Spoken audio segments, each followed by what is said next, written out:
9 বছর আগে স্বল্প পুঁজিতে গড়ে তোলেন পেঁয়াজু ও আলুর চপের দোকান। শুরুতে ব্যবসা ভালো না হওয়ায় বিকল্প চিন্তা থেকে 2018 সালে মাশরুমের চপ বিক্রি শুরু করেন তিনি। অল্প কয়েকদিনের মধ্যেই ব্যাপক সাড়া পড়ে।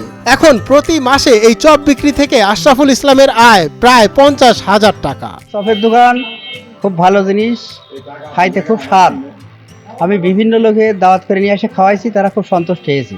ঝিনাইদহের কালীগঞ্জ উপজেলার এই বাসিন্দা চপ বিক্রির শুরুতে নিজের গ্রামের এক নারীর নিকট থেকে মাশরুম সংগ্রহ করতেন। পরে যশোর মাশরুম সেন্টার থেকে মাশরুম চাষ পদ্ধতি শিখে নিজের বাড়িতেই চাষ শুরু করেন তিনি। এটা হচ্ছে যারা ছোটখাটো কোম্পানি চাকরি করেন বা ছোটখাটো বেকারত্ব ঘুরে বেড়ান, তাদের উদ্দেশ্যে আপনার বেকারত্ব না ঘুরে আপনার মাশরুম নিয়ে কাজ করেন, মাশরুমের উদ্যোক্তা হন, অবশ্যই আপনাদের ভবিষ্যৎ ভালো আছে।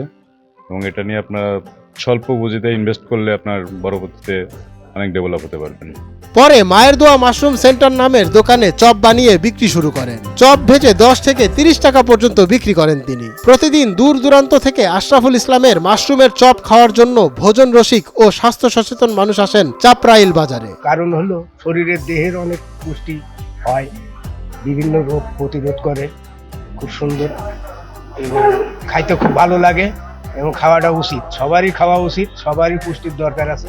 আশরাফুল ইসলাম বলেন, মাশরুম চাষ বেকার সমস্যার সমাধান ও বাড়তি আয়ের উৎস হিসাবে গুরুত্বপূর্ণ ভূমিকা রাখতে পারে, যার প্রমাণ তিনি নিজেই। যে পরিমাণে মাশরুমে পুঁজি ইনভেস্ট করে আমার, তার থেকে ডবল ইনভেস্ট আছে, এখন পুঁজি আছে বেশি, বাৎসরিক ইনকামও ভালো, মাসিক ইনকামও ভালো। কালীগঞ্জ কৃষি অফিসের তথ্য থেকে জানা গেছে উপজেলায় 12 জন বেকার যুবক ও 6 জন কর্মহীন নারী মাশরুম চাষ করছেন। যশোর অঞ্চলে টেকসই কৃষি সম্প্রসারণ প্রকল্পের অধীনে কৃষি অফিস এসব মাশরুম চাষীদের প্রশিক্ষণ প্রদান করেছেন। মঞ্জুর এ মাওলা, নয়া দিগন্ত।